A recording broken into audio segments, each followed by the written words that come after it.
down to me following affirmation. I promise to tell the truth, I promise to tell the truth, the whole truth, the whole truth, and nothing but the truth. and nothing but the truth. You may be seated. Although I will be asking the questions, please address all of your answers to the jury. Miss Young, what were you doing on the 9th of June 2018 at 11:45 a.m? I was at my place of work. And was there anyone else at this place with you? Well, there was a salon owner and my fellow called Lori. How close were you in relation to Miss Morton?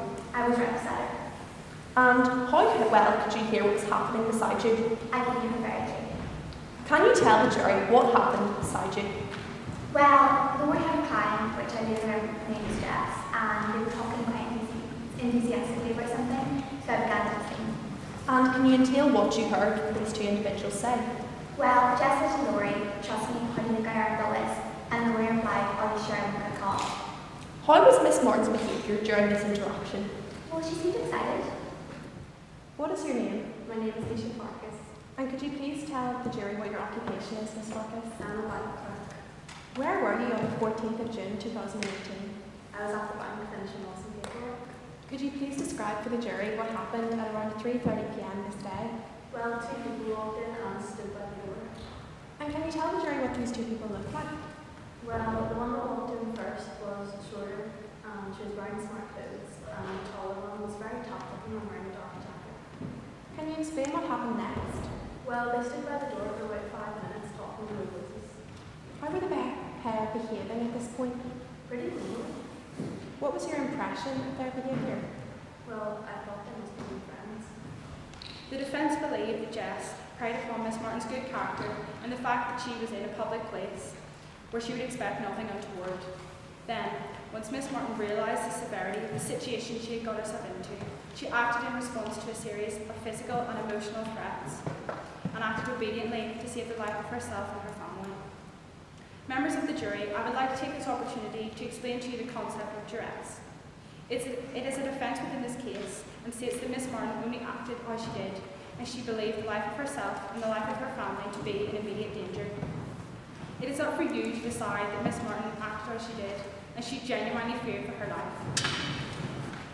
Miss Morton, on the 15th of June, you were cutting Jess's hair. Isn't that correct? Yes.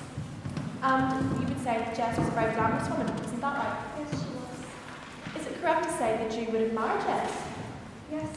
Miss Morton, I think you did indeed admire Jess, and you wanted to be like Jess. Isn't that correct? I guess so. I really respected her.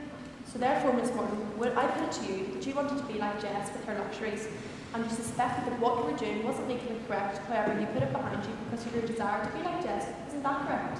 No, I don't think this was illegal at all.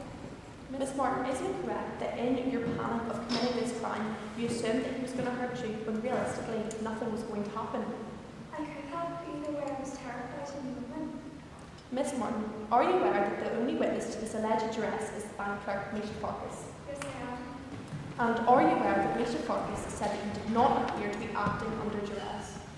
Yes, because if I said anything, it would be suspicious and it would attack me with light work. I didn't know what to do. Teresa described Jess as savvy, didn't you? Yeah, What has led you to think that she is savvy? just the way she gets involved and the way she dresses. Also in your statement you have said that it seems like Jess has been building up to do this for quite some time. Could you please provide specific incidents where Jess has led you to believe this? Well, the only specific incident that I can really think of strongly is that Laurie and Jess are always paired together. Was there anything else that you saw? No. The reality is that there was plenty of motive for Miss Laurie Martin to commit the crime in question. I would like to take this opportunity to remind you of the burden of proof. The prosecution must prove beyond reasonable doubt that Miss Martin is guilty of the crime. The defence do not have to prove anything, but instead have to try and undermine the prosecution's case. Ladies and gentlemen of the jury, I ask you to consider what you have heard today in court. I want to take this opportunity to remind you of the facts of this case.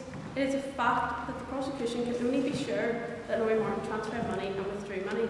It is a fact that the highest percentage of people manipulated into money laundering are aged between 12 and 21, and it is a fact that she could have been manipulated or put under duress. I want to remind you that you have to be sure, and before you make your decision, I want to ask you three things. Why did Laurie quit her job? Why did Laurie not hide with Jess and Aidan? And can you be sure, beyond all reasonable doubt, that she committed this crime intentionally? We find the defendant not guilty.